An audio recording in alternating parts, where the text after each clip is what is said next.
Atakar'la birlikte sizlerleyiz. Evet, yaklaşık bir haftalık aranın ardından sizlerleyim. Öncelikle bu süre zarfında yokluğumu aratmayan sevgili Nazan Ulukök'e çok teşekkür ediyorum. Ve tabii sizlerden gelen mesajlara da elimden geldiğince hepsine cevap vermeye çalıştım. Evet, yeni bir haftaya başlıyoruz. Konu başlıklarımız oldukça çok. İlk olarak Sağlık Bakanlığı Müsteşarı'nın yapmış olduğu açıklamayla başlayalım. Kuzey-Güney geçişlerle ilgili aşılı olan kişilerden artık PCR veya antijen testi istenmeyecek, uzlaşı sağlanmak üzere. Peki aşılamada son durum ne? Malum 40.000 AstraZeneca aşısı iade ediliyor. Konuşacağız. Öte yandan Başbakan Ersan Saner dün İskenderun'da yine Dubai-Singapur benzetmesi yaptı. Kuzey Kıbrıs bir Singapur-Dubai olabilir mi? Yine bu konuyla ilgili de konuşacağız. Sizlerin de yorumlarını tabii ki bekliyoruz. Diğer taraftan bir başka konu, Polis Genel Müdürlüğü bir açıklama yaptı. Ülkemizde son bir haftada çıkan yangınların rakamları paylaşıldı ve büyük bir çoğunluğu da sigara izmariti yüzünden çıktı bu yangınların.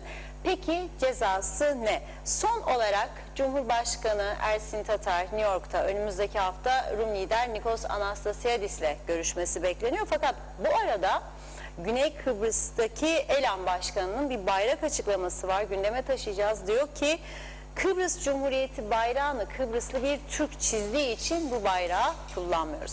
Evet, her zaman olduğu gibi hepsi ve daha fazlasıyla sizlerin de yorumlarıyla, sorularıyla programımıza başlıyoruz. Sayın Akar, merhaba. Merhabalar Funda Hanım. Herkese hayırlı günler dileyelim.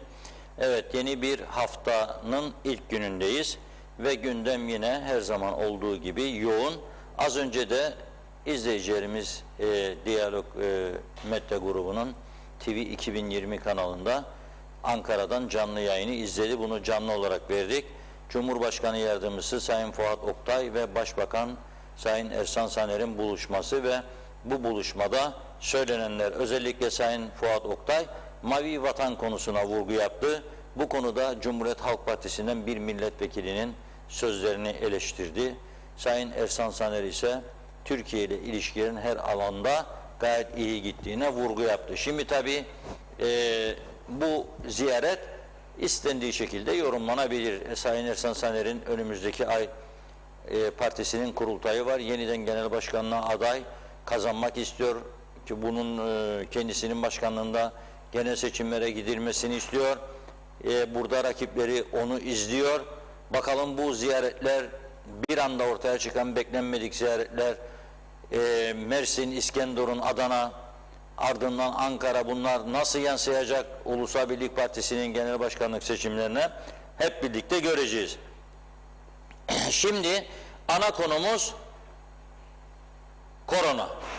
Bugünkü ana konumuz korona. Çünkü bu salgın devam ediyor ve Güney Kıbrıs'ta bizim 3 kat fazla bize göre nüfus olmasına rağmen sayılarımız, pozitif vaka sayımız neredeyse eşitlendi. Fakat iki toplumlu teknik komitenin görüşmelerinde madem ki vaka sayılarında düşüş var, özellikle Güney Kıbrıs'ta, aşılı olan insanların geçişlerde PCR veya antijen zorunluluğunun olmaması. Şimdi aslında doğru olan budur. Çünkü arada barikatlar olsa da madem ki aynı adayı paylaşıyoruz ve madem ki mesela Güney Kıbrıs'ta adada aşılı olanlardan dolaşırken ve alışveriş merkezlerine giderken bir de PCR istemiyorlar, bizim geçişlerimizde de aşılı olanlardan istememeleri lazımdı. Bizim de onlardan istemememiz lazımdı. Fakat bizim hükümetlerimizin, bizde karar vericilerin genellikle bütün kararları Facebook baskısı altında almaları yüzünden bu konularda bugüne kadar biz olması gerekenleri yapmadık. Ne güney ile kuzey arasındaki geçişlerde ne de yurt dışından gelenlerde. Mesela Rum tarafı, evet İsrail kırmızı listede. Fakat Rum tarafı İsrail vatandaşlarını 2 aşı bir de PCR'la ülkeye sokuyor. Hiçbir karantina şartı koşmuyor. Bizim taraf ise İsrail'den 2 aşı istiyor, PCR istiyor. Bir haftada karantinaya sokarım seni diyor. Onun için onlar da gelmiyor. Bizim bu kadar paramız var, bu kadar altınlar var, yollar, sokaklar, tarlalar altın dolu. Ne ihtiyacımız var İsrail'den gelecek turistlerin parasına, ya İngiltere'den, ya başka ülkelerden. Onun için biz şart üstüne şart, şart üstüne şart böyle götürüyoruz. Şimdi Rum tarafıyla da ilişkileri böyle. Ya bir de açık açık bir mesele var ki biz Rum tarafından gelecek insanlara muhtacız, ihtiyacımız var. Çünkü bizim taraf ekonomisi çökmüş bir ülkedir. Çünkü bizim tarafta ekonomiyi kalkındırmaya yönelik ne bir plan var, ne bir proje var. Turizm faaliyetlerimiz güneyin çok gerisinde, çok gerisinde ve umut da yok. Umut da yok çünkü biz Ercan'a gelenleri de dövdük devamlı. Nitekim dün geç de olsa Ulaştırma Bakanımız da bunu itiraf etti. Havalanda bundan böyle personelin gelen turistlere ters davranması halinde gerekenin yapılacağına yönelik açıklaması var. Nitekim Sağlık Bakanı Cuma günü gitmek zorunda kaldı. Ercan Havalan'a gitti, gördü orada yaşananları. Yani bu gösteriyor ki biz burada istikrarlı bir politika sürdüremediğimiz için ciddi sıkıntı yaşadık. Yaşamaya da devam ediyoruz. Bundan sonra daha da sıkıntı vardır. Güney ile kuzey arasındaki geçişleri atsalar da madem ki eğitimli insanları görevlendirmiyoruz havaalanlarında, oralarda, buralarda, gerekli yerlerde. Madem ki bir dik duruşumuz yok. Madem ki 2 tane, 3 tane Facebook yorumuyla hareket eden bir duruma geldik. Madem ki önümüzde parti seçimi var, iktidar partisinin kurultayı var. Madem ki önümüzde genel seçimler var. Madem ki önümüzde genel seçimlerden 2 ay sonra yerel seçimler var. Bizden doğru dürüst, kalıcı, istikrarlı bir karar kimse beklememelidir. Şahsen beklemiyorum. Alacağını söyleyen varsa inandırıcı değildir. Şimdi ama inşallah bu geçişlerde hani ortaya atılan iddia Perşembe günkü toplantıda kesinleşir ve bir nebze rahatlarız güneye geçişlerde. 2 aşı kartım var benim. Ben her hafta PCR yaptırıyorum güneye geçmek için ve çoğu zaman da geçemiyorum. Mesela son yaptığım PCR bugün 7 gün doluyor, geçemedim. Ne oldu? Hem 100 lirayı veriyorsunuz hem de boşu boşuna ağzınıza, burnunuza o çöpü sokuyorlar. Ne gerek var buna?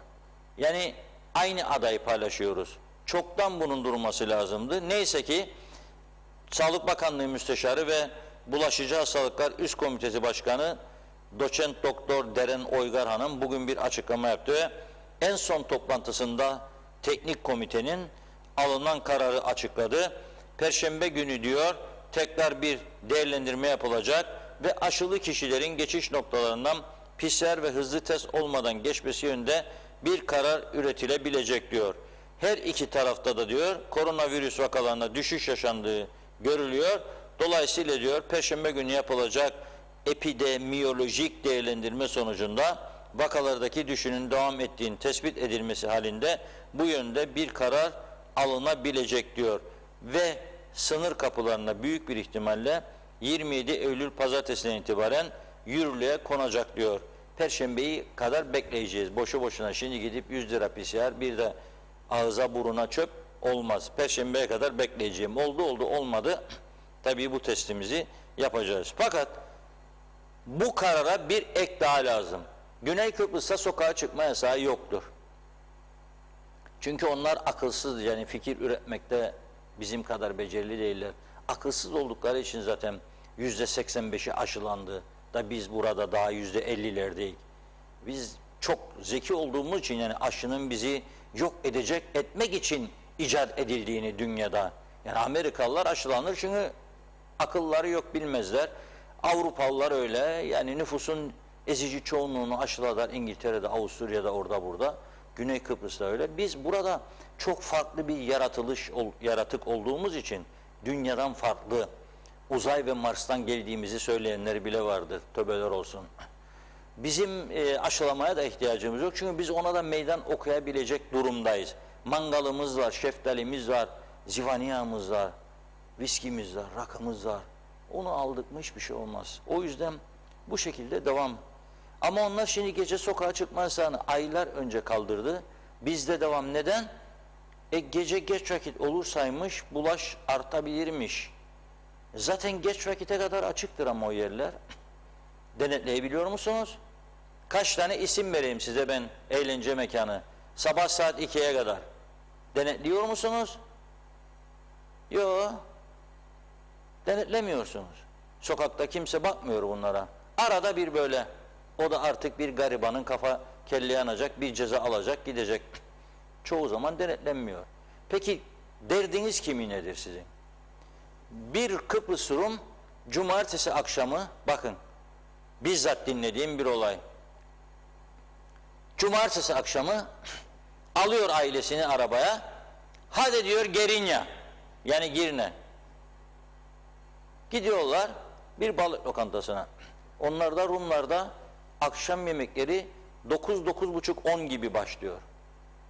Farklı bir gelenekleri var. 9-9.30-10 gibi. Bizim gibi saat 7 da çek konyağı, viskiyi da bas gaza git yok. Onlar daha geç başlıyorlar. Bir bildikleri var kendilerine göre. Bizi ilgilendirmez. Gidiyorlar saat 9.30-10 Girne. Bir saat sonra tabii bilmiyorlar 12'de sokağa çıkmasa. Bunlara diyor garson, hadi diyor yemek siparişinizi aceleyle kapatacak. Çünkü 12'de sokağa çıkma yasağı var. Siz de dönmelisiniz. Çünkü size döndüğünüzde dava okuyacaklar bizim barikatta. Ne davası ya diyor adam. Suç mu işledik? Geldik balık yiyoruz. Şarap içiyoruz. Para ödüyoruz size. Olmaz diyor. 12'de sokağa çıkma yasağı var. Bu konuda bile Bakanlar Kurulu bir karar alamadı. O ona atıyor topu, o ona atıyor. Sağlık Bakanı, Başbakan'a, Başbakan polise, polis hükümete bir karar alamadılar. Onlara sokağa çıkmasa yok, bizde var. Aynı ülkenin insanları, aynı ülkenin insanları. Hadi Kıbrıs sorun çözümü konusunda farklı düşüncelerimiz var ya. Irk farklılığı var, din farklılığı var, var oğlu var. Hadi o tamam.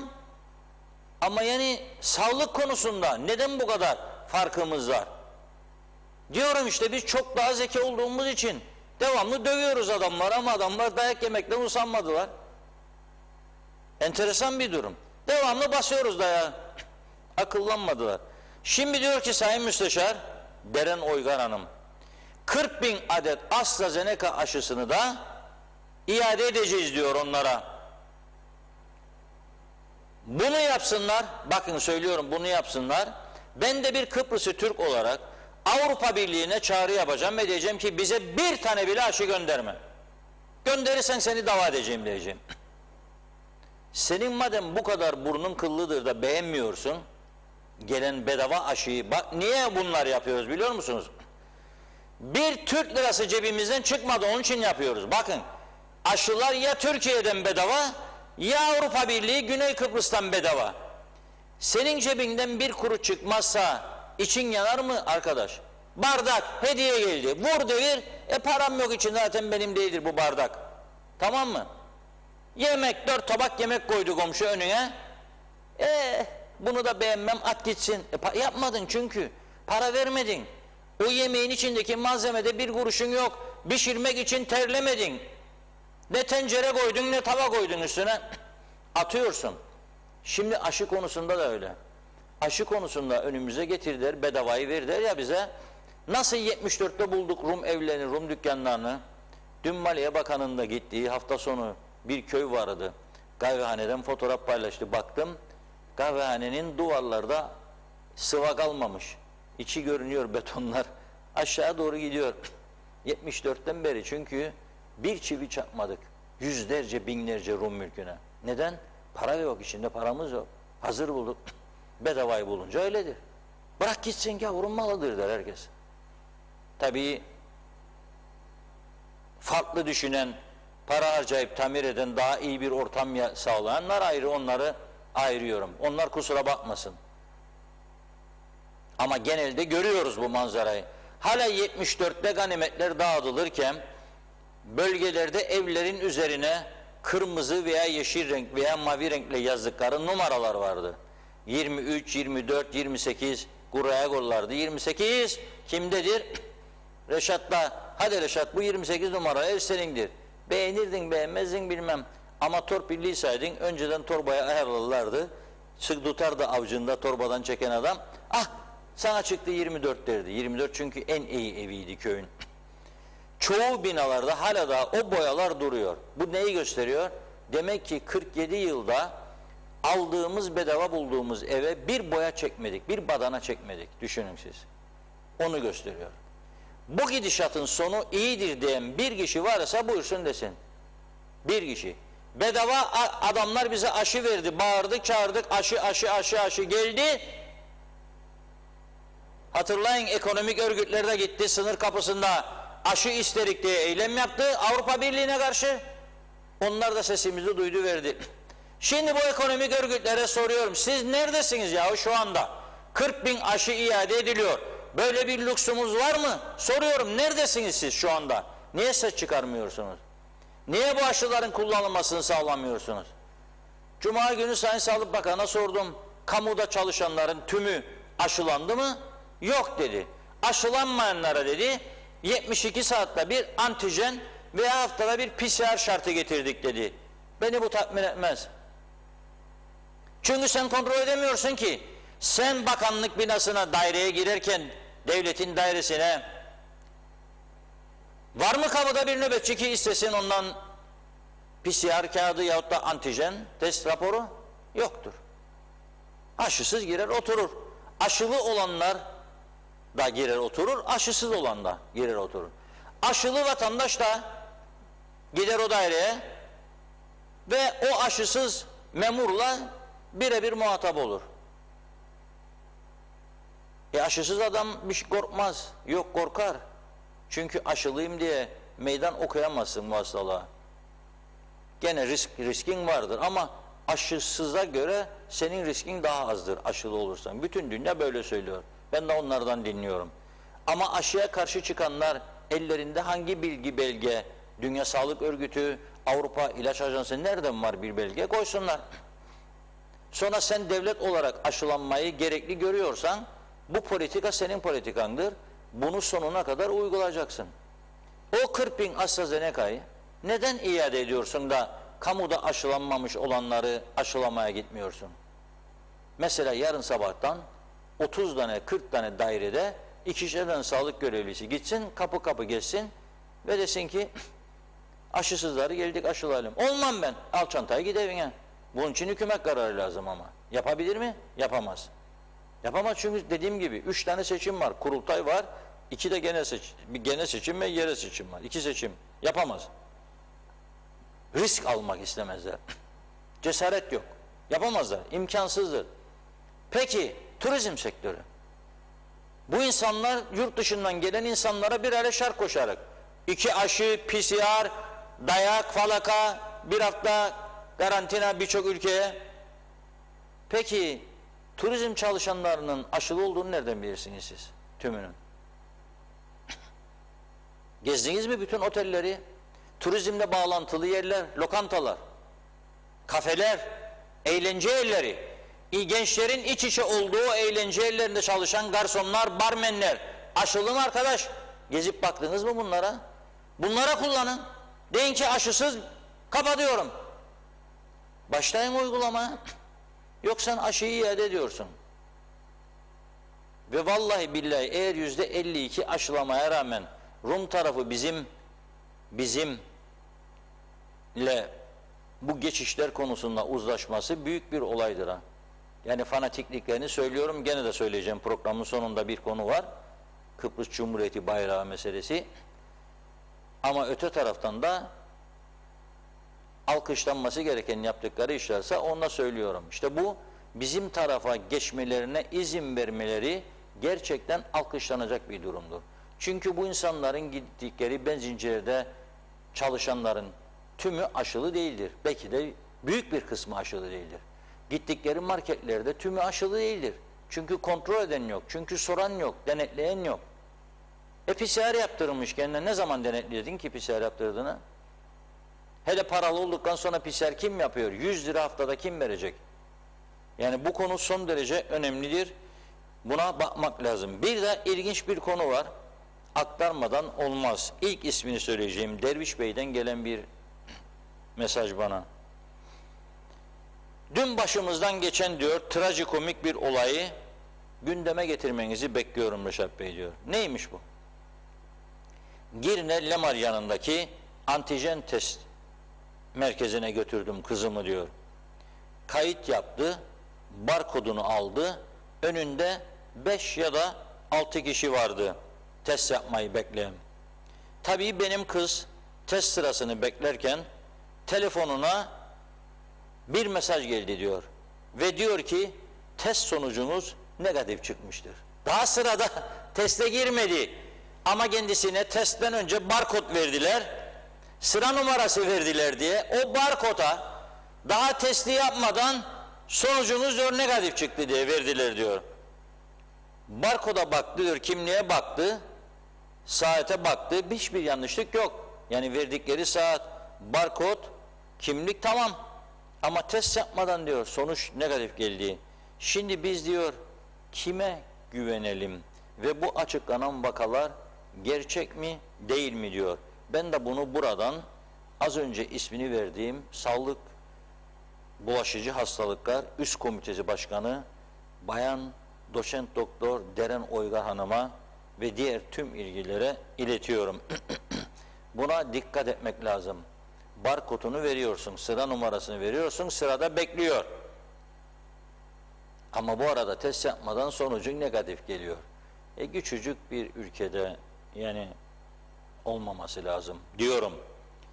Ve buna dikkat etmek lazım. Öte yandan da bir konuda kutluyorum. Bu mobil aşılama çok güzel bir uygulama. Dün bizim arkadaşlara da söyledim. Dedim gidin Lefkoşa açık pazardaymışlar. Öğleden sonra 3'te geliyorlar oraya. Onun saatlerinde biraz erkene alırlarsa çok büyük bir iyilik yapacaklar ve hayır dua alacaklar yaşlılardan. Çünkü genelde insanlar açık pazara sabah giderler. Malın tazesini seçsinler diye. 10, 10.30, 9, 11 giderler. İş gücü olmayan zaten yani denize falan gitmeyen özellikle yaşlı kesim, emekliler falan alırlar çantacıklarını giderler. Hadi gel gidelim. Değişiklik olur. Domates, patates, bulles alacaklar. Onlara aşısız olanlar varsa gelenler bir fırsat yaratmış oluruz. Saat 3'te zaten biri kalmaz. 3'ten sonra gidenler genelde ucuzluğu bekleyenlerdir. Yani iyiler seçilir domateslerin kasadan. Der ki adam aklını kullan hanım der. Sabah gidersek domates 15 lira. Öğleden sonra gidersek 8-10 lira. Çünkü ellenir. Kötüler kalır.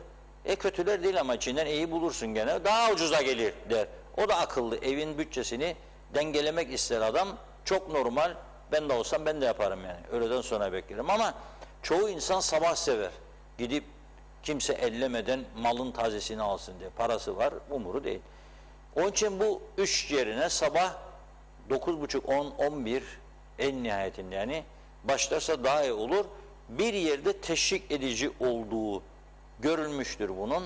İnşallah, maşallah bu şekilde kararını düzeltir Sağlık Bakanlığı diyerek 10 günlük tatilden dönen Funda Hanım'a veriyorum sözü.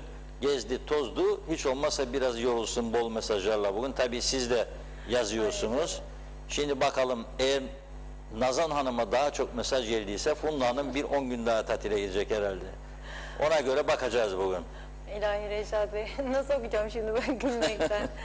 Çok teşekkür ediyoruz her zamanki gibi ilginize, yorumlarınıza. Hemen hızlıca başlayayım Hasan Coşkun'un mesajıyla. 34.000 mazbata ne olacak yazmış. Caner Şefik iyi yayınlar özlettiniz. Çok mersi. Suna Büyükağa okullarda temaslı Covid olmaya başladı. Mehmet Kurtulmuş o da iyi yayınlar diliyor. Çok mersi. Zehra Sencer. Çok mersi Zehra Hanım. Ben de sizleri gerçekten çok özledim. Belgin Rıfat da hoş geldin diyor. Sizlere de iyi haftalar olsun. Ahmet Aktu. O da iyi yayınlar dilemiş. Mehmet Uluçaylı da hızlıca geçeyim. Suna Büyükağa salgın devam ederken Bayraktar Ortaokulu'nda sınıfta kızım çıktı. Biz de temaslı olduk. Bunca senedir bilmezdik diye yazmış. Kemal Gözay iyi yayınlar diliyordu. Zeki Biçer de Londra'dan selamlarını yolladı. Evet, Suna Büyükağa biz çocuğa bir haftada 3 test yaptık yazmış. Erol Topçu hayırlı yayınlar diliyor. Çok mersi. Evet, Suna Hanım yine antijen geçerli değilse niçin PCR yapmazlar okullarda diye sormuş. Arın Taşarkan 1963 yılından beri Ortak Kıbrıs Cumhuriyeti Kıbrıslı Türklerin haklarını işgal edip sözde Kıbrıs Cumhuriyeti tek toplumlu Rum kesimi olarak Kıbrıs Cumhuriyeti bayrağı 16 Ağustos 1960 Rumlarla birlikte Türkler ortak cumhuriyette bayrağı çizen, evet, Kıbrıslı Türk resim öğretmeni İsmet Güney tarafından çizilmiştir. Ama bayrağı çizen Kıbrıslı Türk olduğu için faşist elan bayrağa karşı çıkıp kabul etmiyor. Ne beklerlerdi ki? Verilen cevap faşist görüşlü siyasi partidir. Elan ve elama karşı olduğunu söylemekteyim yazdı. Gürkan Yakeş, o da iyi yayınlar diliyor. Suna Büyükağa, bulaş okullarda demiş. Şu an öyle bir oldu ki artık bulaş her yerde maalesef. Şengül Emina yetkili, hellimimiz de var dedi. Nazime Nalbant uzunca bir mesaj yazmış. İyi akşamlar. Ben de çok özledim. Kaçırmadan izliyorum. O da Londra'da şimdi Nazime Hanım. Burada testlerimi yaptırdım. 2 test için 100 sterlin ödedim. Negatif çıktı. Çok şükür karantinam da bitti demiş. Duyduk ki kaldıracaklarmış. Artık inşallah duyduklarımız da doğru çıkar. Tüm sevdiklerime Londra'dan selamlarımı yolluyorum diyor. Ercanlar, aşısızların restoranta, meyhaneye ve kapalı yerlere girmesi yasaklanacak. O zaman aşı patlaması olur yazmış. Ali Oksu, o da iyi yayınlar diliyor. 1974 yılından bu yana ülkeyi yöneten en basiretsiz kabineyle karşı karşıyayız.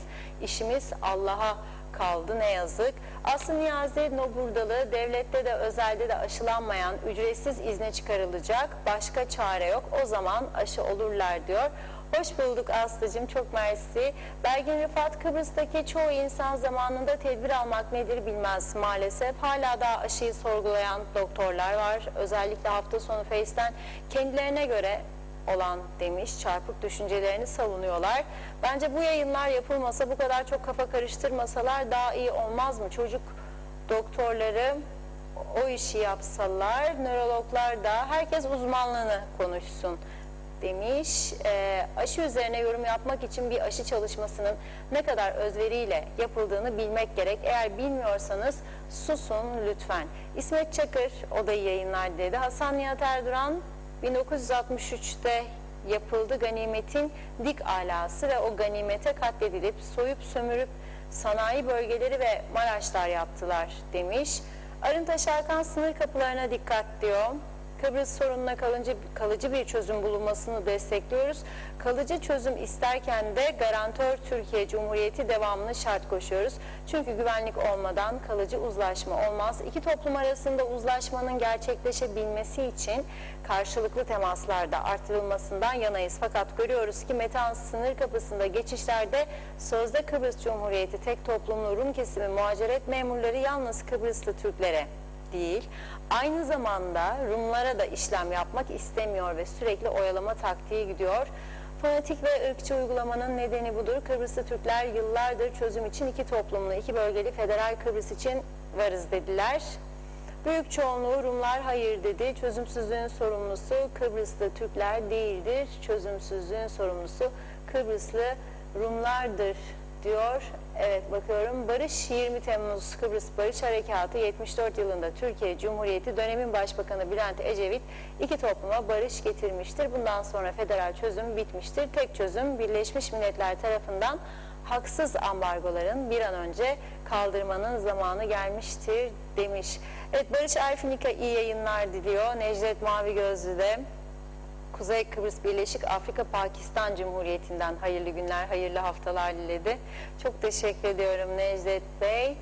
Evet, diyor ki, hoş bulduk tekrar. Ersan Bey'in Kuzey Kıbrıs'ı Dubai'ye, Singapur'a ancak rüyasında benzetebilir. Hatta rüyasında bile göremez. Önce yollardaki asfaltları bir onarsınlar. Biz ona da razıyız. Bıraksınlar Dubai'yi, Singapur'u yazmış. Vedat Özkan. Evet, Reşat Bey, vekiller ve belediye başkanları seçilmek için kişileri işe alıyor. Fakat işe aldıklarına sert kuralları uygulayamıyorlar. Neden önümüzdeki seçim bana oy vermez? Vekil olamam, belediye başkanı olamam korkusu. Böyle ülke yönetilmez. Balık baştan kokmuş.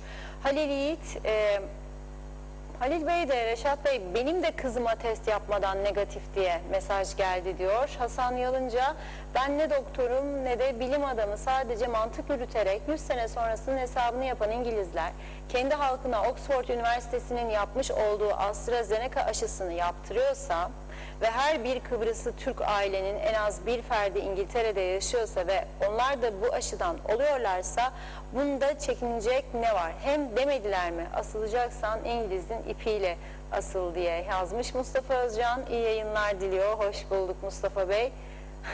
Teşekkür ediyorum. Hasan Nihat Erdoğan da yazmış, dans dersi almış, rivayet bu diye bir yorumda bulundu. Okumayınca kızıyorsunuz, hemen aktarayım. Bergin Rıfat, evet çok mesaj var. Gaye Kök, iyi yayınlar, mobil aşılama başladı ama dün sıfır aşı vardı. Bir şekilde aşıya teşvik edilmeli, yoksa daha çok uzun zaman istenilen seviyeye ulaşamayacağız. Barış Tilki, iyi yayınlar, Reşat abime selamlar, saygılar dedi. Ulus Barani, evet. Daha önce ben de özelden başka bir hastaneyle ilgili böyle bir durum olduğunu belirtmiştim diyor.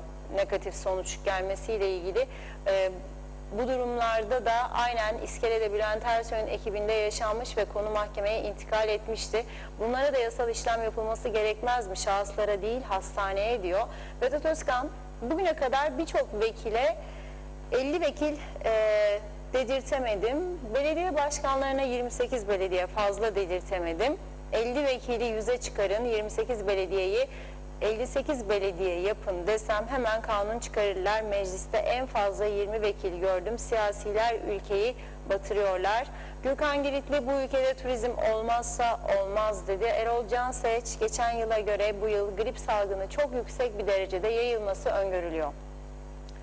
Bu da geçen yıl toplumun çoğu hijyen kurallarına ve maskelere özen gösterdiklerinden dolayıdır. Fakat görünen o ki bu yıl bu kurallar ihmal edileceğinden dolayı hastanelere yatış oranı geçen yıla göre %60 artacağı öngörülüyor yazmış. Niyazi Beteri, o da iyi yayınlar diledi. Sibel Serin de teşekkür ediyoruz. İyi yayınlar demiş. Hoş bulduk. Muharrem Akar, bizim çocuğun sınıfında bir çocuk pozitif çıktı. Sınıfı 15 gün kapattılar. Pozitif olan çocuk annesinden bulaşmış. Annesi de çalışıyor diyor. Ruhi Yıldız, selamlar. Sabah okul müdürümüz söyledi. Bütün öğrencilere hitaben herkes antijen testi yapacaklarmış her hafta. Evet, her hafta çocuklarımız 40 lira para mı verecek yoksa ücretsiz mi? Ücretsiz diye açıklandı. Olan da var, olmayan da var diyor. Ya da yeni bir rant kapısı mı açıldı? Hazır okullar açılmışken kaz gibi yol alın velileri mi demek istiyorlar? Erol Hasan, o da iyi yayınlar diliyor. Hüseyin Koltan'da hayırlı günler, haftalar. Doğru Haber'in adresi kolay gelsin, ağzınıza yüreğinize sağlık yazmış. İsmet Ezel, Gazi'de denetim yapanı hiç görmedim. Nazime Nalbant, Reşat Bey ne söylersen çok doğru. Benim 3 aşım olduğu halde yine PCR testlerimi yaptırmak için 2 tanesine 100 sterlin verdim. Yine de İngiliz evde kalacaksın 10 gün ve yardım karantinamı verdi. Eğer bunu yapmasaydım cezası çok büyük olur. Bunu Londra'da kim Kıbrıs'a geldiyse hepsi de yaptı. Bir öğretme eksikliği varmış. Öğretmen eksikliği varmış. Neden bunu okullar açılmadan önlemleri almadılar ve sıkıntı çektiriyorlar? Çok üzgünüm, saygılarımla dedi. Emine Özatilla, iyi yayınlar diliyor. Hoş bulduk Emine Hanımcığım. Çok mersi. Erol Hasan, iyi yayınlar. Onu okudum. Hayri Kartal, merhabalar. Aşılama çıktı çıkalı. Sürekli ani ölüm adı altında basın paylaşımı yapıyor. Sanki aşı çıktı, ölümler çoğaldı gibi lanse edilmeye çalışılıyor. Biz böyle yapılırsa bu virüsten nasıl kurtulacağız demiş. Bir iki mesaj daha okuyup ara vereceğim izninizle. Fikret Gönlübol, evet 3 hafta Kıbrıs'a tatile geldim Londra'dan, birkaç gün 12 yasağına uydum. Bu nasıl tatil diye daha sonra uymamaya başladım. Bazı zaman 1'de, bazen 2'de, 3'te eve döndüm. Yollarda bir polis görmedim. Bence bu 12'den sonra yasaklar gereksiz yazmış. Oğuz Aynalı da hayırlı yayınlar, başarılar diliyor. Akçay muhtarları da. Son olarak Vacit Davulcu'nun mesajını okuyup ara vereyim. Evet, Turnalardan eski muhtar Vacit Davulcu selamlarını yolladı. Reşat Bey, her şey çok güzel. Aşı konusunda tüm vekillerin, bakanların, müsteşarların, tüm parti başkanlarının tümü gerek aşı gerekse PCR testlerini sosyal medya aracılığıyla kamuoyuna göstermeleri acil olarak ihtiyaç vardır. Endişem ve şüphem vardır. Lütfen rica ederiz demiş. Gürkan Giritli, seviliyorsunuz diyor. Tema Yavaş Londra'dan selamlarını yolladı. Evet, tatil bitti. Eser Yurteri de iyi yayınlar dilemiş. Hoş bulduk. Hasan Nihat Erduran'ı da okuyayım, öyle ara vereyim. Yıllık 100 lira gelir vergisi verenlerde sıra. Diyalog 27. sayfada iftihar ettim maşallah demiş. Çağatay Dolunay'da bizim bakmayanların başı olan Ersan Saner acaba abor demek istemiş olmasın yanlışlıkla, ağızdan Dubai çıktı diyor. Bir de ünlemler koymuş mesajın sonuna. Ve çok teşekkür ederiz. Devam edeceğim mesajları, sözü Reşat Bey'e bırakıyorum. Buyurun. Evet, çok teşekkür ediyoruz. Belli ki Funda Hanım'ı özleyenler var. Habire mesajlarda yaçı beni unutanlar da var. Bu arada görüyorum isimleri. Funda Hanım'a yöneldiler. Neyse. Küslük yok, küsmüyorum ben kimseye. Evet, şimdi benden önce harekete geçti izleyiciler Dubai ve Singapur meselesinde. Geçen hafta Sayın Cumhurbaşkanımız Singapur'dan söz etmişti. Ben de Singapur'la ilgili bazı görüşleri aktarmıştım. Hatta ve hatta Mete Feridun arkadaşımızın Singapur olabilmek için gerekli düzeltmeler, özellikler diye 5 madde altına sıralamıştı. Onları aktarmıştım. Şimdi bakınız, bu mesleğe başlayalı Kıbrıs açık pazar olacak. Kıbrıs tümüyle açık pazar olmalı. Kıbrıs tümüyle serbest bölge olmalı. Kıbrıs bir Singapur olmalı. Kıbrıs Hong Kong olmalı. Kıbrıs Tayvan olmalı. Kıbrıs Dubai olmalı. Çok duydum bu lafları. Şimdi ama bir atasözü var. Lafla peynir gemisi yürümez derler. Dilin kemiği yok. Söyler babam söyler. Dubai'yi biliyor mu? Dubai nasıl bu hale geldi biliyor, araştırdı mı? Sende Dubai olabilecek özellikleri yaratma cesareti var mı? Sende Dubai olabilecek özellik önlemleri alacak bir siyasi kadro var mı?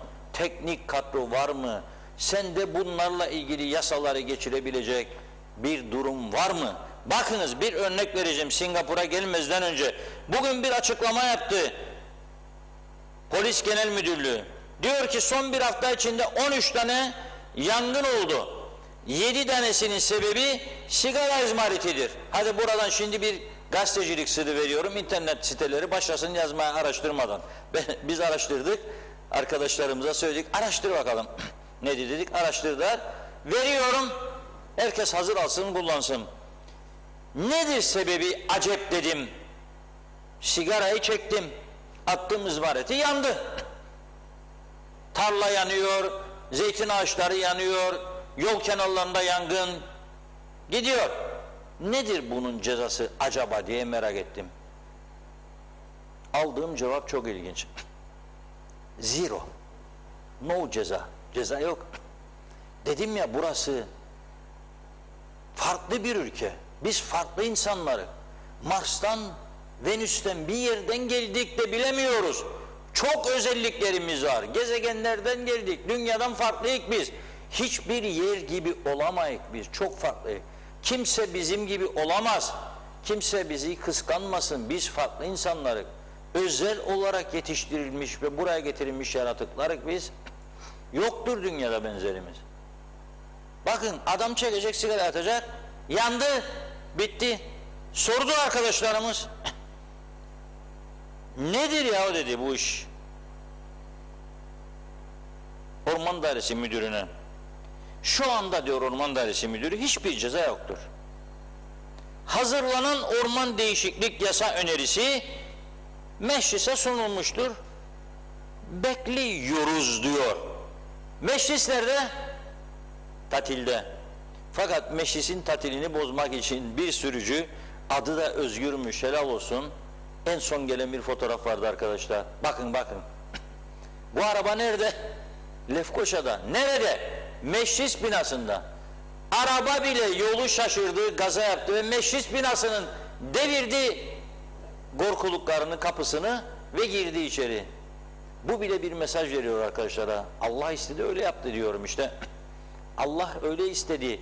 Bir mesaj versin bu arkadaşlara. Git oğlum dedi, vur dedi buna kapılara. Vurdu kapıya, devirdi, girdi içeri. Açın ya bu meclisi diyor size. Bakın siz açmadınız, ben arabayla geldim girdim ha. Yani ne demektir bu? Ben bir mesaj çıkarılmasını isterim buradan. Halk o meclise gelmesin. Zorlamayın halkı. Bir yangınla ilgili bile memleketi yakabilecek durumda atar izmariti, ceza yokmuş. Neresidir burası ya? IQ oranı çok yüksek insanların yaşadığı bir yer burası. Özel olarak yaratılmış. Farklı bir insanlık topluluğu var burada. İnsanlar topluluğu. Yoktur benzeri dünyada. Afrika'da insanların %1'i aşılanmadı, daha ağlıyorlar, aşı. Kimse gitmiyor. Biz bedava aşı bulduk. Türkiye'den yağıyor, güneyden yağıyor, AB'den yağıyor. İstemeyik diyoruz. Bazıları da dürtüyor tabii olmasın diye. Mecbur edemezsiniz beni diyor. Niçin? Olma, kendimi mecbur etmem. Ama seni koymak zorunda değilim ben daha iş yerine. Oturacaksın evinde bekleyeceksin. Ta ki bitsin korona. Amerika, Avusturya, Almanya, bütün dünya yaptı bunu. Ha biz, işte burada da farklı. Yani çok farklı bir insan.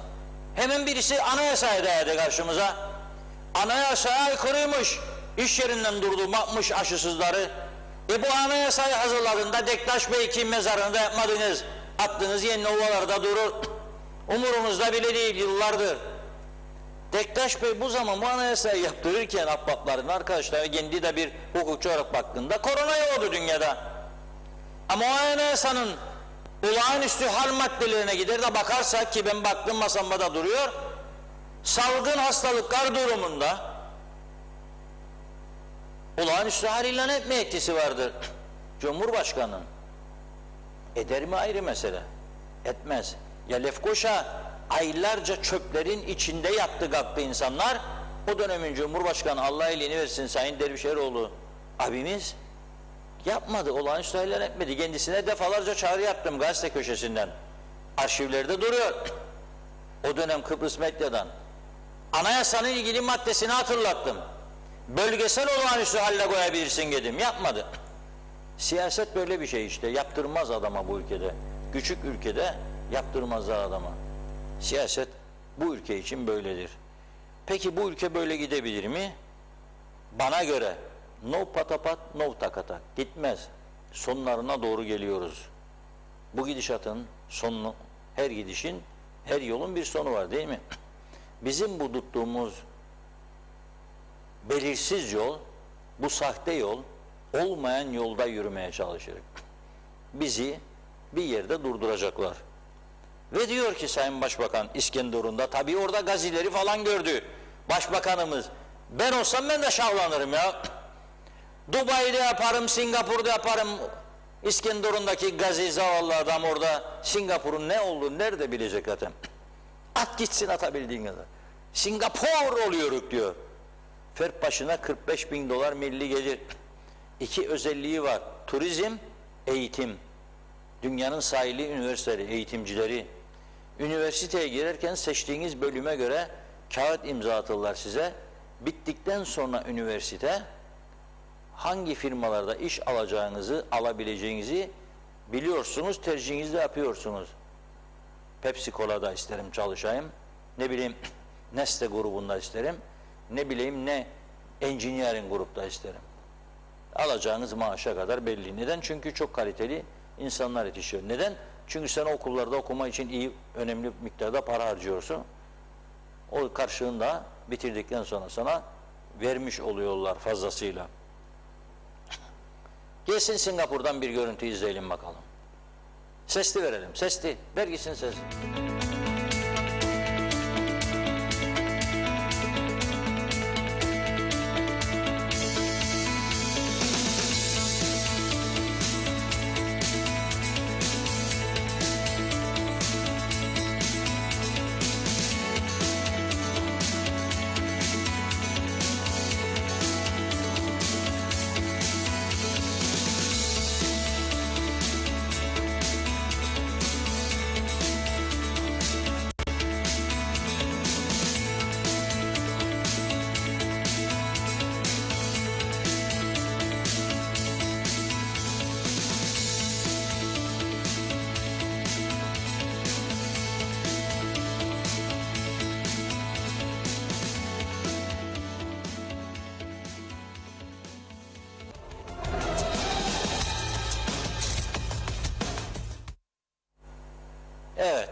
Kuzey Kıbrıs Türk Cumhuriyeti'nin sahip olduğu toprakların 1/3'ünden daha az bir topraktır Singapur. Ama 4,5 milyon devamlı yaşayan insan var. Pandemi öncesinde 23-24 milyon turist ağırlayan bir ülke. Turistin cep telefonu mu çalacakmışsın? Ya cebindeki paraymış. Ne yaptı arkadaş kurnaz? Gitti metehan kapısına motosikletiyle her gün bir köşede bekledi.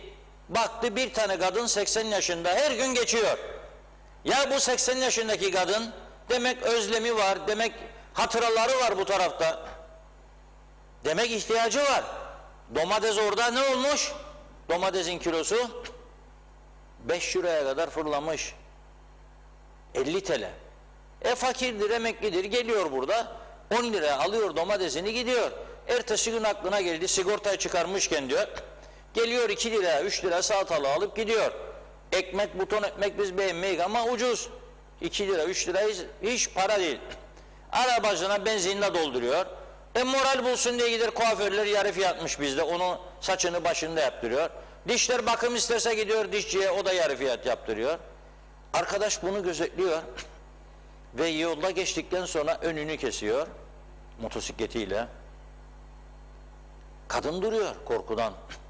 Açıyor arka kapısını, dalıyor içine arka arabanın, çanta arka koltukta, açıyor içini, alıyor kadının 300 eurosunu, alıyor kimlik kartlarında, cep telefonunda, hadi eyvallah.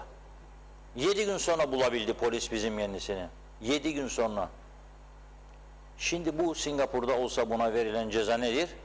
Söylesem diyecekler bana, yok ya böyle bir şey olmaz. Söylemeyeyim onun için. Gerici diye addetmesinler beni ya da yasa dışı olayları tasvip eden yargı varken. Yapamazlar orada. Anlatmıştım daha önce. Dinlemeyenler için söylüyorum. Singapur'da cep telefonumu unuttuğum yere 45 dakika sonra geri gittiğimde aynı masanın üzerinde başkasını oturtmadılar. Gelecek diye bunun sahibi.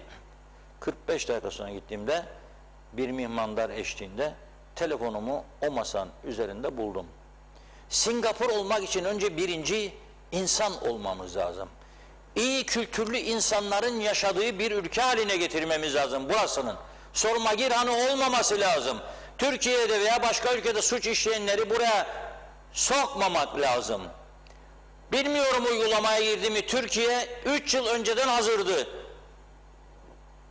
Bilgisayarlara yüklediği suçluların, suç işlemiş, yargılanmış olanları da görebilirsin orada. Efendim suç işledi, cezasını çekti gelsin, yok. Orada büyük cinayet işlediyse geldi gene işleyebilir. Buraya ne koyuyorsun yani? Ama bizim bilgisayarımızda bir programcık olacakmışydı. 3 yıl bekledik o programcık olsun diye falan. Ayşegül Hanım'la da çok konuştuydum, bu konuyu bilecek, hatırlayacak. Bekliyoruz programları, Reşat Bey diyordu bana devamlı. Şimdi bilmiyorum programcıklar yüklendi mi yüklenmedi mi, görebiliyorlar mı, göremezler mi? Önce ülke temizlenecek. Bu ülkede yaşayanlar huzurlu, mutlu olacak. Gelen turiste havalanda geçme buraya diyen adamlar görevlendirilmeyecek.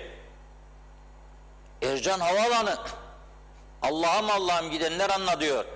O dıştan gelenler, dışarıda bekleyenler, o ana baba günü trafik, kornalar, mornalar da kimsenin umurunda bile değil. Kimsenin. Polis gidermiş arada bir, o sirenleri çalarmış, korku versin de kaçsınlar, yolu kapatlar ya.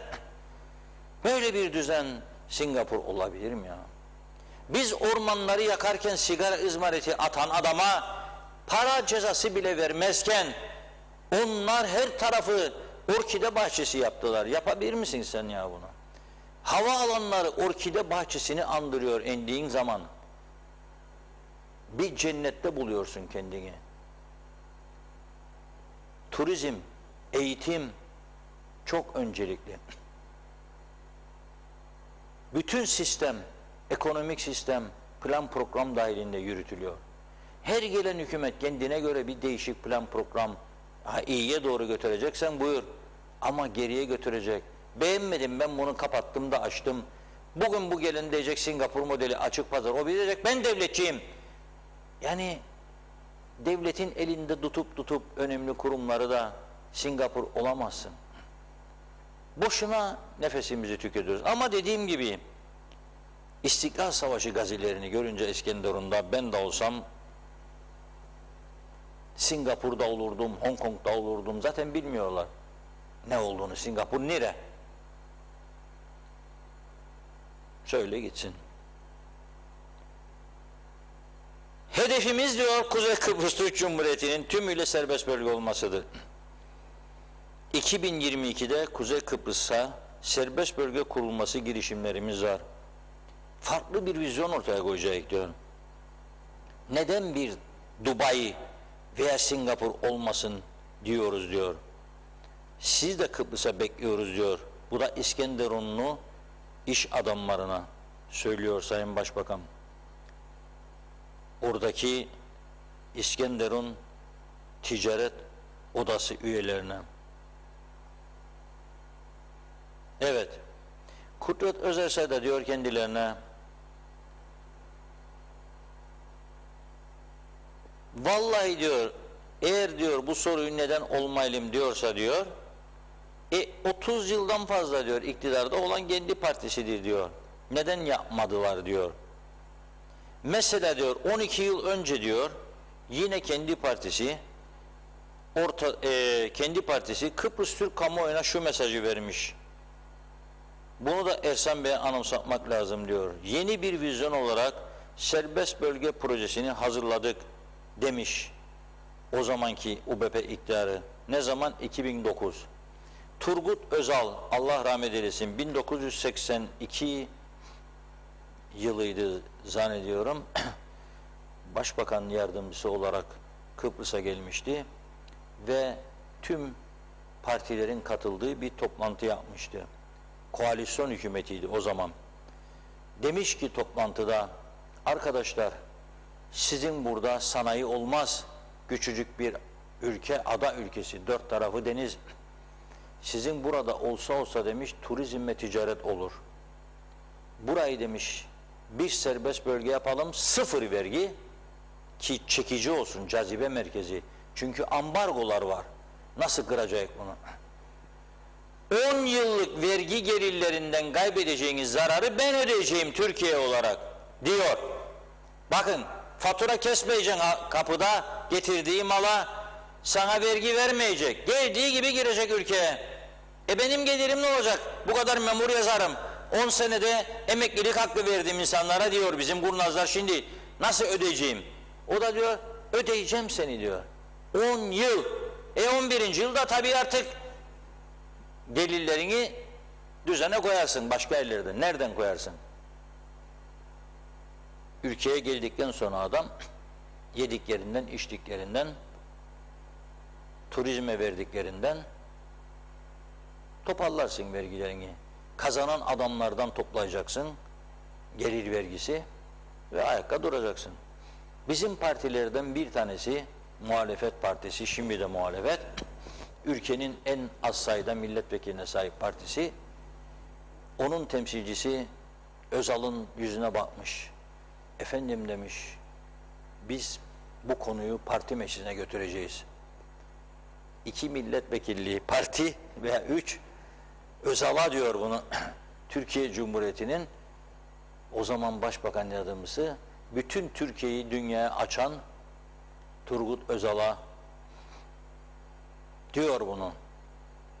Özal bunu dinleyince kalemini alıyor, koyuyor cebine. Toplantı bitmiştir arkadaşlar. Siz de gidin partinizde tartışın. Bu ülke bu kafalarla, bu zihniyetle, bu particilik anlayışları küçücük ülkede, tamam ya, o zamanında bir top verdi bize Türkiye, dedi alın bu topu, Ali topu tut, Ali tut dedi bize, ama demedi 47 sene böyle gidin. İlk zamanlar oyaladı bizi, çünkü bitirecektiler Kıbrıs meselesini, sözde bir anlaşma olacaktı, Denktaş'ı oturttular masaya, Magaryoz'la, Gipriano'yla anlaşmalar imzalandı. O anlaşmalarda, Gipriano'ya imzalan anlaşmaların bir maddesi, nihai çözümü beklemeden Maraş'ı verecektik. O da vardı. Ama biz topu aldık elimize, sıkı sıkı tutarız. Ali topu vermem, Veli topu vermem. Ne? Bende kalır. Niçin? Bakan olacağım, başbakan olacağım. Ne oldu olduğunda? Ne oldu? Barikatı geçtin o tarafa, bir tane Rum seni tanımaz. Uçağa bindin gittin Türkiye'ye. Ben geldim Kıbrıs. Kimsin? Tanımaz. Denktaş'tan başka bir tane isim kalmadı Türkiye'de halkın hakkında. Varsa söylesinler. Soralım, mikrofonu alalım. Kıbrıs deyince akla kim gelir dedim. Bir tane Denktaş. Başka yok. Hala daha biz Ali topu tut Ali tut. Böyle gidiyoruz. Nasıl olacak? İmkansız. Bir de şarkı var galiba böyle. İmkansız imkan. Olmaz. Evet. Gerçekten bu bahsettiğim Singapur ve Dubai olayı çok mühim. Şimdi bu arada tabii çok mesaj var mı Funda Hanım? Var tabii. Yıkılıyor mu ortalık siz geldiğinizde? Yok, o kadar değil. Olur mu öyle? Canım. Devam edebilir miyim? Tabii ki. Şarkı yok ama bugün dans da yok yani. Evet, evet. Siz geldiğinizde yok. bir dans düşünüyordum yani ama başka güne Yok, bırakıyorum. Yorgun geldiniz, İstanbul yorgunluğu Tabii. var şimdi. Bir de onun üstüne dans Doğru. olmaz. Bol bol istavritleri yediniz tabii. Hamsi bol şimdi Türkiye'de. Ya orada görüyorum televizyonlarda. Hamsi 15 lira. Abla 15 lira hamsi diyor. Bizim burada 50 liraymış hamsi. Yani getirmediniz ama 2 Bize kilo olsun. bedava, babam tuttu Çantada. hepsini. Neyse. Şimdi Cumhurbaşkanımız gitti hayırlısıyla New York'a. Giderken de görüşeceğim bir açıklama gelmedi. Doğruya doğru. Hiçbir şey demedi bize. Biz Denktaş Bey'in döneminden beridir bu yana nelerin olacağını Rum basınından öğreniyoruz. Yani Rum siyasiler söylüyor, ya açık demeç ya sızdırıyor Rum gazetesine. Onlar da yazıyor. Biz de onlardan öğreniyoruz ve tepki koyuyoruz. Olumlu veya olumsuz. Şimdi bu meseleyi de orada öğrendik. Ama fena mı? Yok, çok iyi. 27'sinde New York'ta üçlü bir gayri resmi görüşme olacakmış. Mış diyorum çünkü Rumlar. Onlar yazıyor, söylüyor. Ve o kadar ciddi bir şekilde duruyorlar ki Birleşmiş Milletler'den de şu ana kadar bir yalanlama gelmedi. Bizim taraftan da gelmedi. 27'sinde buluşacaklarmış. Anastasiadis o kadar bir kararlı ki 1960 Anayasasına dönüşü masaya koyacakmış resmen. Koyuyorum. Kabul eder mi Mr. Tatar, or Girye Tatar, kabul etmez mi? Kabul ettin etmedim diyemez tabii orada. Anayasaya dönüş tabii. Bu anayasaya dönüş, ben de hemen yani çantada keklik kapalım da dönelim demem. Çünkü o anayasada 64'te değiştirildi, değiştirilmemiş şekli mi? Orada güzel bir tarafımız var. Bize hiçbir zaman dönüşümlü başkanlığı vermeyeceklerine göre 60'ta ne var? Cumhurbaşkanı yardımcısı Türk olacak ve veto hakkı var. O devam edecek mi? Onu yani kabul ediyor mu? Komple veriyor mu bana 60'ı? O güzel. Türkiye'nin garantörlüğü var. Veriyor mu? Bakınız birkaç gün önce ölüm yıl dönümüydü. Allah rahmet eylesin. Türkiye'nin gelmiş geçmiş Kıbrıs konusundaki en müthiş Dışişleri Bakanı Fatih Rüştü Zorlu, bu Kıbrıs anlaşmalarının mimarı, onun sayesinde Türkiye garantörlük hakkını elde etmişti 1960 anlaşmalarında. O garantörlük hakkı devam edecek mi ki Rumlar istemiyor bunu? 60'a dönüş nasıl olacak? Ve bir bilinmeyen daha ordu müşterekti. Kıbrıs ordusu, Türk-Rum birlikte. Şimdi Rum Milli Mahfuz Ordusu. Gene dün bir yığın haberler vardı. Yeni tanklar, toplar, denizaltılar, şunlar bunlar alıyorlar diye. Kimin için alıyorlar? Bizimle birlikte bir ordu mu olacak yoksa o ordu kalacak da biz bu tarafta savunmasız nasıl olacak? Bunları konuşmalarında fayda var. Ama görüşmemekten daha iyidir. Görüşmeyi diyoruz. Fakat o bir taraftan 60'a dönüş derken Kıbrıs Cumhuriyeti'ne o 60'ın biliyorsunuz bir bayrağı var. Şu anda da Rumların kullandığı Kıbrıs Cumhuriyeti bayrağı. Republic of Cyprus. Bu bayrağı eminim bizi izleyenlerin %99,9'u bir Kıbrıs'ı Türk tarafından çizildiğini bilmiyor. Bugün de Diyalog Gazetesi'nin dışında bir gazetede görmedim. Ama Diyalog Gazetesi çok iyi gazetecilik yapar diyemem. Bizde de yanlışlar oluyor zaman zaman. Ne kadar titiz çalışsak da yanlışlarımız ve eksiklerimiz oluyor. Sayfa kaçtaymış? 8'de. 8'de biz koyduk. Elam lideri Hristo. Tabii birinci sayfada da var. Bayrağı görüyorsunuz. Kıbrıs Cumhuriyeti bayrağını bir Kıbrıs'ı Türk çizdiği için kullanmıyoruz diyor. Soruyor kendisine bir gazete. İlk defa böyle bir röportaj oluyor. Siz diyor neden diyor hiç Kıbrıs Cumhuriyeti bayrağı kullanmıyorsunuz? O da diyor ki bunu bir Kıbrıs'ı Türk çizdiği için kullanmıyoruz. Sen bu kadar hazımsız isen hala bugün Kıbrıs'ı Türk çizdi diye bayrağı kullanmak istemiyorsan 60'a nasıl dönecek? İsmet Vehit Güney Bey, Allah rahmet eylesin, eski bir resim öğretmeniydi, ünlü birisiydi. Kıbrıs Medya grubunda da o yıllarda emekli çıktıktan sonra kendisiyle çalışma şansım olmuştu. Ben orayı yönettiğim zaman bizim Kıbrıs Medya grubunda renk süzümleri, diya işleri, ıslahiyatlar ondan sorumluydu kendisi. O bayrağı o çizdiği için. Şimdi hatırlatmak adına kendisine yapılan ölmezden önce bir röportaj vardı. Onu ekranlara getiriyoruz. Böylece hepimiz öğrenmiş oluruz nereden çıktı bu bayrak işi ve neden o çizdi. Kıbrıs Cumhuriyeti bayrağını bir Kıbrıs Türk'ün çizdiğini biliyor muydunuz?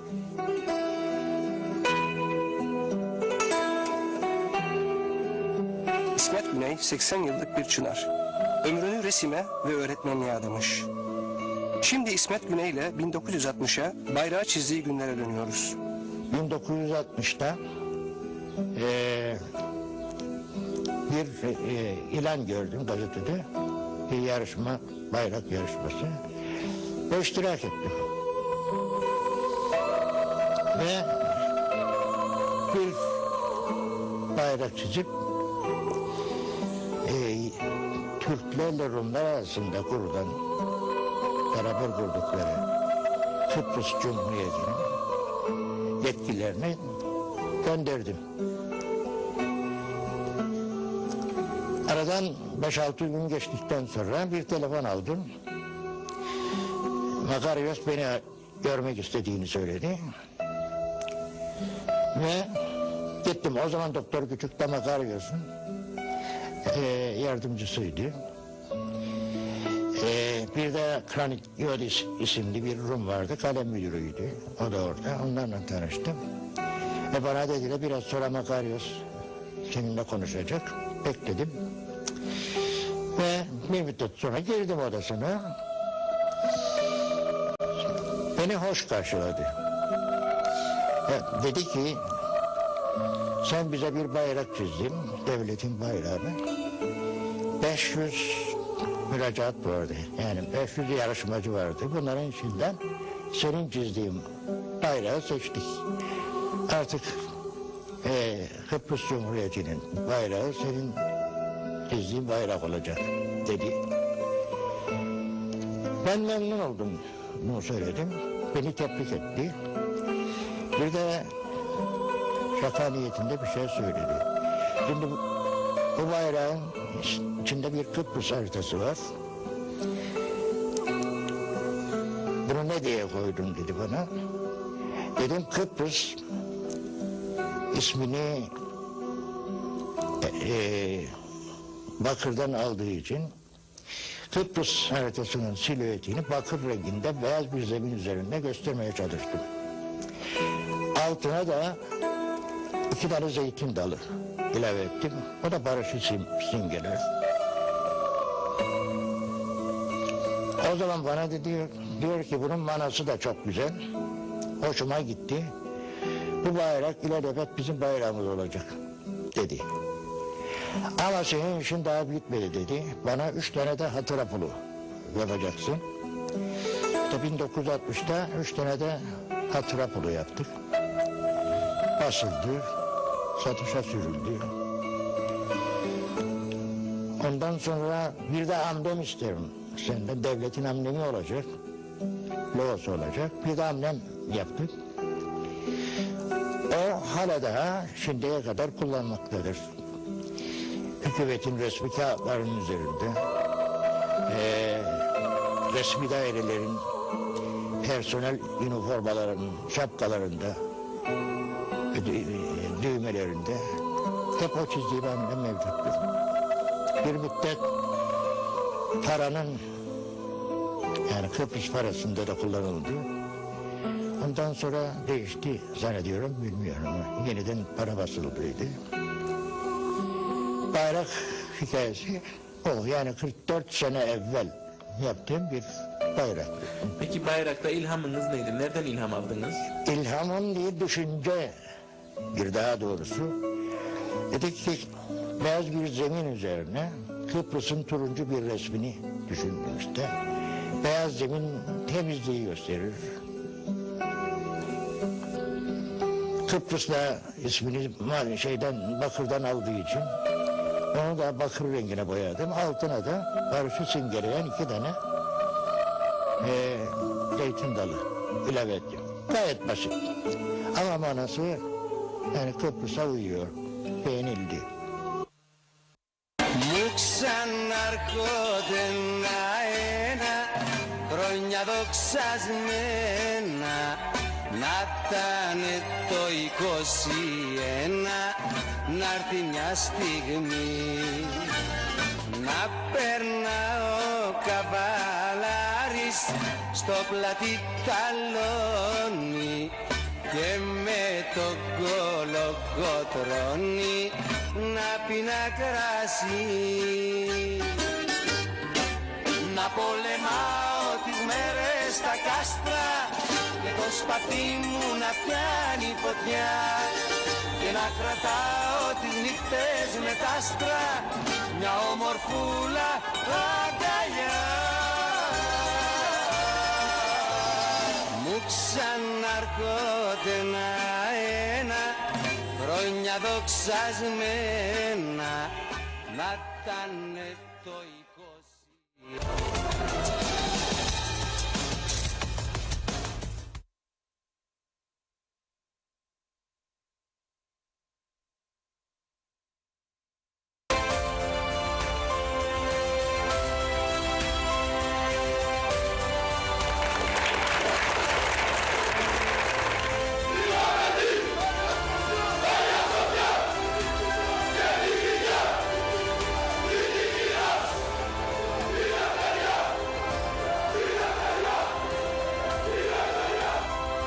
Περήφανοι Λαμίτη, Έλληνα της Κύπρου. Σε έχουν αφήσει να πιστέψεις πως η μοίρα σου καθορίζεται από άλλους. Πως είναι αδύνατον να σηκώσεις το κεφάλι κόντρα στο σύστημα που μας εξουσιάζει. Έχεις μονάχα την επιλογή να αποδεχτείς όσα σου επιβάλλουν.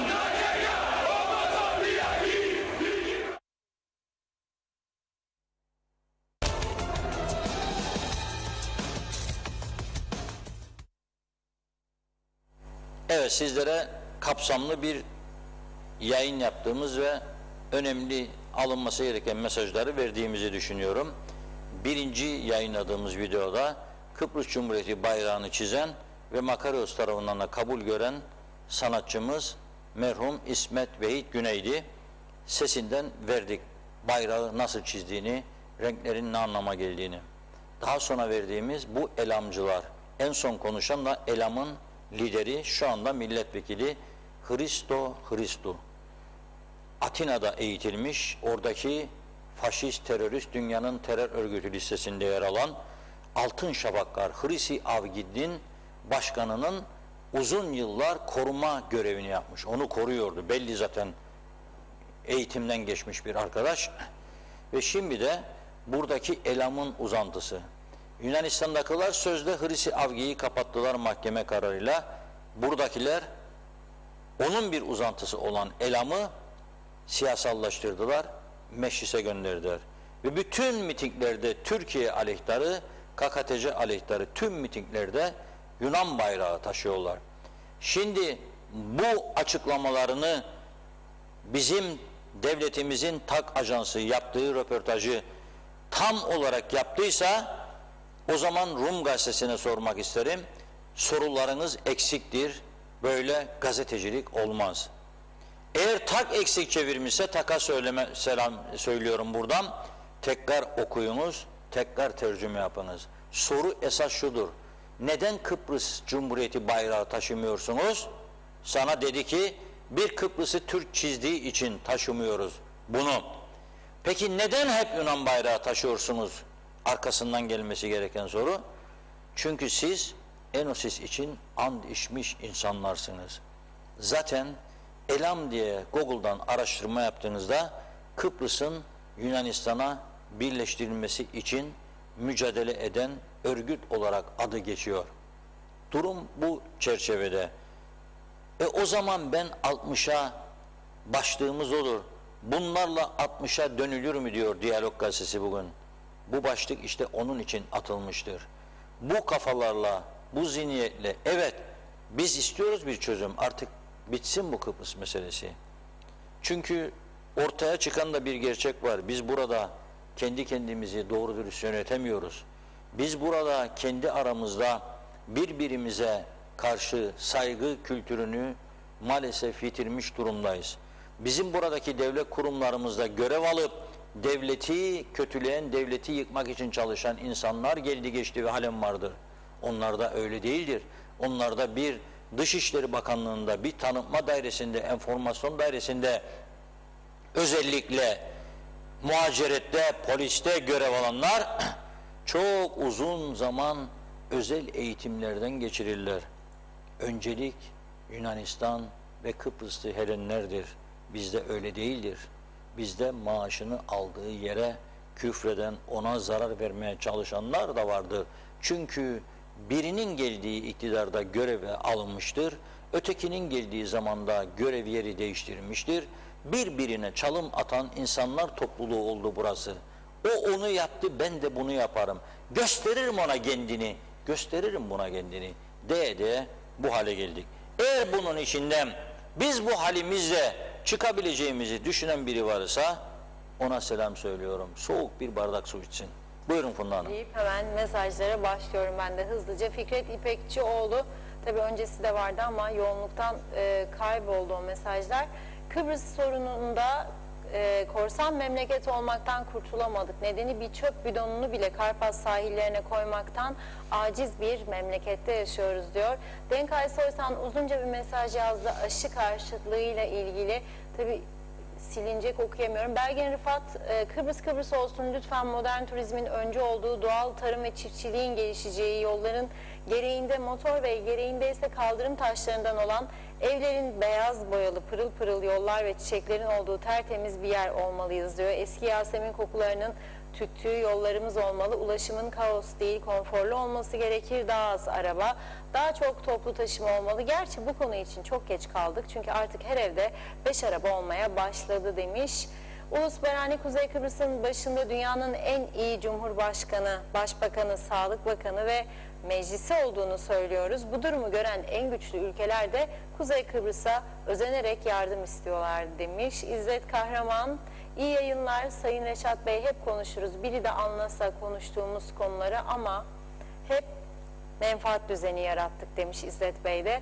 Ahmet Polatkan, eğitim cezadan çok daha etkilidir. Ormanlık alanlarda sigara içme ve mangal yapma yasaklanabilir veya özel yerler yapılabilir. Arif Aktepe, iyi yayınlar diliyor. Dilinize sağlık ama anlayan yok demiş. Gülkan Giritli, her şey güzel olacak yazdı. Mustafa Özcan, Singapur'a bak, bir an lokmacı sandım. Resmen bizi kopyalamışlar. Telif davası açalım. Sayar Eker, Allah kelimesi çiğnenip dursun, halk çıldırsın, kırılsın. Kuzey Kıbrıs'ın gidişatı laf kalabalığıyla çalkalanıyor. Singapur'da para var, adalet var. Bizde ütü var, elektriği yok. Hasan Ertem, o da iyi yayınlar diledi. Singapur'un videosunu gördüm.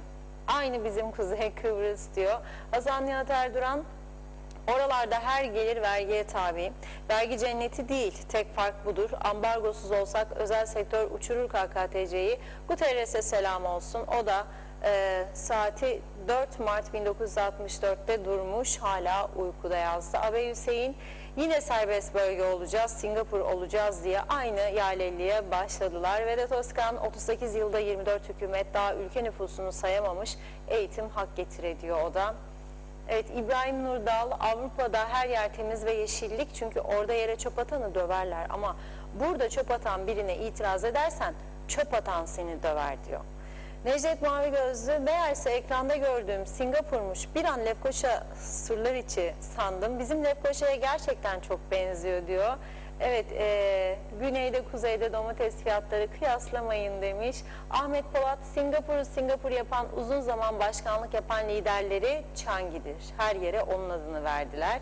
İbrahim Kuloğlu, Reşat Bey, kendine güvenmeyen devlet veya halk bir yere varamaz. Bir değişikliğe derhal başlanması lazım. O olmaz, bu olmaz diye hiçbir şey olmaz. Belgin Rıfat, 100 yıl daha uğraşsalar Kıbrıs'ı Singapur yapamazlar ama yakında çıkan KKTC hisse senetlerini alan birileri çıkıp gelirse belki o zaman bizlerin değer bilmediği adamızı benimdir deyip bir şeyler yapar.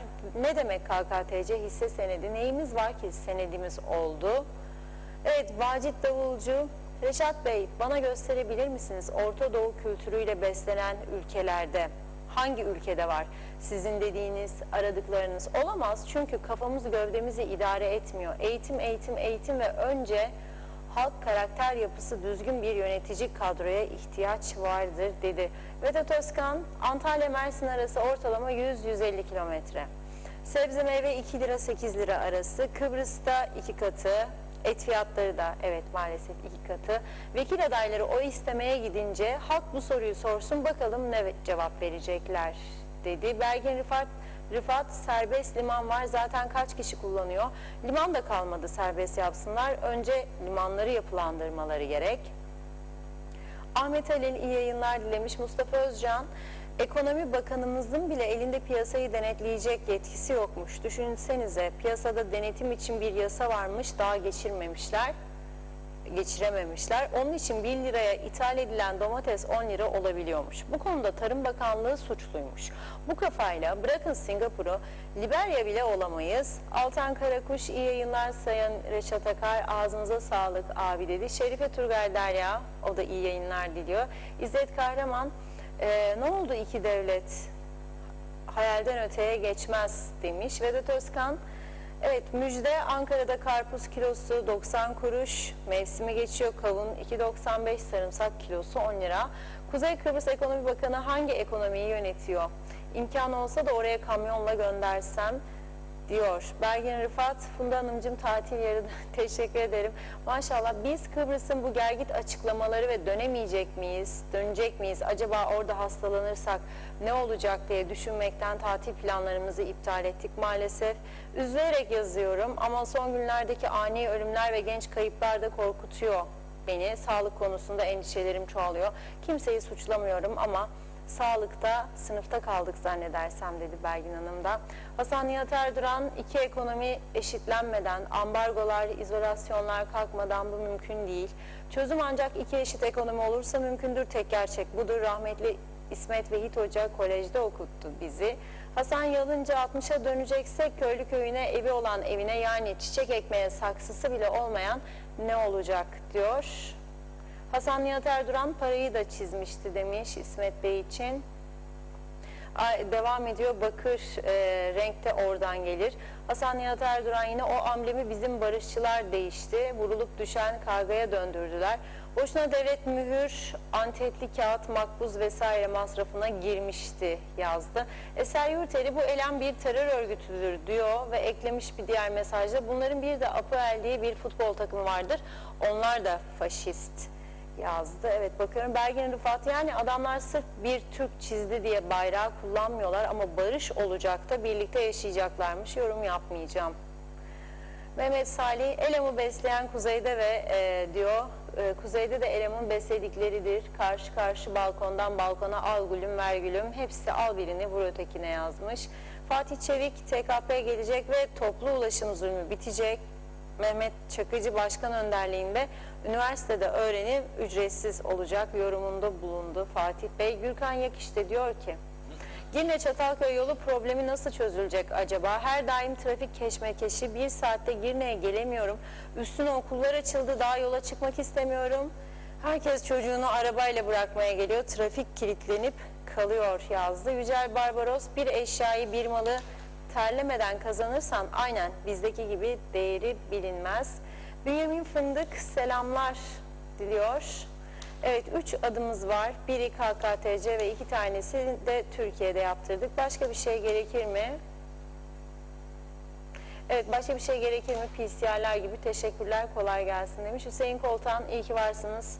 Her zaman sizi tebrik ediyorum. Ağzınıza, yüreğinize sağlık, saygı ve sevgilerimle sağlıklı günler dileriz. Evet, Hasan Nihat Erduran, Çatalköy yol projesi hazır. Vergilerimizi bekleriz. Ömer Bozkara vezirler, Singapur'un serisi bile olamayız.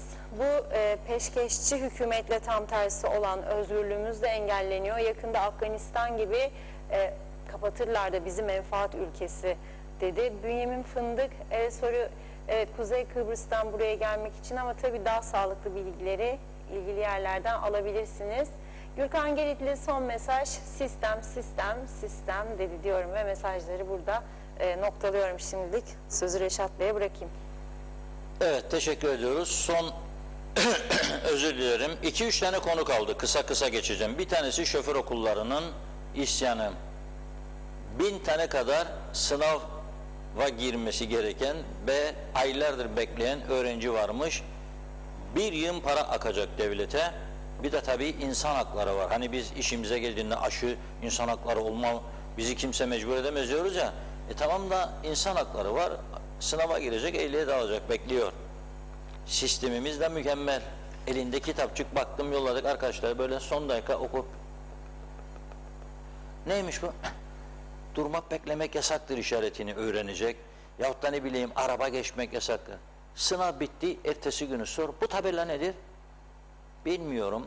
Çok sayıda yabancı ırkı var. I don't know sir diyecek sana. Nijeryalı. I don't know what is this. Neyse ama konu değil. Konu neden 1000 tane insan beklerken sınava giremiyor? Çünkü müfettiş yokmuş. Müfettişler daha kolay, daha başka iş bulurmuş, daha iyi para. Gider amme hizmetine, komisyonu neyse falan filan, oralara müracaat, başka dairelere. Adam kalmadı burada. Yenisini al. Alacağız. Bakacağız. Dur bakalım, maliyeyi yolladık, yazıyı da maliye gelmedi. Tatilde meşis 3 ay. Bunu geçtim 1. 2. Ulaştırma Bakanımız Resmiye Hanım, Ercan Havaalanı'nda bazı görevlilerin hitap tarzından dolayı birçok şikayet geldiğini belirtmiş ve şöyle demiş: en sert tedbir alınacak. Hatırlarsınız değil mi? Geçen hafta Mehmetçik Belediye Başkanı bağlamıştık. Belediye başkanları Antalya gezisinden dönüyordu. Orada kaplumbağaları incelemişler. Dönüyorlardı buraya. Uçağa bineceklerinde 2 saat havayolu şirketi ter döktürdü. Binemezsiniz. Neden? QR. Yoktur QR. Sistem no working diyor sistem. Ben anlamam kardeş diyor. Kıbrıs'tan gelen mesaj bu. Neyse, zar zor bindiler uçağa, geldiler. Bu da Ercan'da geç be buraya dermiş. Oradaki görevli arkadaşlar veya arkadaş. Yahu senin memleketine yolcu geldiğinde, turist geldiğinde, hoş geldiniz ülkemize, İlk defa mı geliyorsunuz, bilmem ne diyeceğine, geç be buraya. Yani sınavları yapan kim, tayinleri yapan kim, kendini yönetici zanneden arkadaşlar, sizleri getiren kim, kim ilgileniyor? Gözünüze istediklerinizi kestiriyorsunuz da hesap soracaksınız. Ve ötekileri, esas sormanız gerekenleri kestiremiyorsunuz. Oycuktur, moycuktur, bilmem neciktir. Neyse, bir taraftan da bu başka işler var memlekette. Ulaştırma, hani işte dedim ya biraz önce, şoför okulları ehliyet mehliyet derken, bir araba fotoğrafı getiriyorum ekranlara. Zoom yapalım arkadaşlar. Beni alın dışarı. İyice okunsun camda ne yazıyor. Daha zoom yapabilir miyiz? Büyüsün o yazılar. Hangi lisandandır görsün insanlar. Plaka KKTC tabii. Arapça yazıyor. Tamam, şimdi beni alabilirsiniz. Şimdi bir dua okuyacağım. Yaşa. Şimdi burada Arapça yazılar yazar. Ne olduğunu anladıysam Arap olayım, çünkü Arapça bilmem. Ama ey Allah'ım, Kuzey Kıbrıs Türk Cumhuriyeti gibi bir cennet parçasında yaşıyorum. Allah'ım senden razı olsun ki beni bu topraklara getirdin. Ben eğer bir Avrupa ülkesinde olsaydım arabanın camına bu duaları yazabilir miydim? Topuzu başıma vurduklarında kafam yarılmaz mıydı?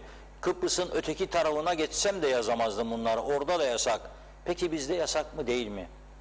Trafik müfettişine bu soruyu 4 yıl önce sordurdum. Konutlu burada. Arkadaşa yazdım, sabah uyandım o gün.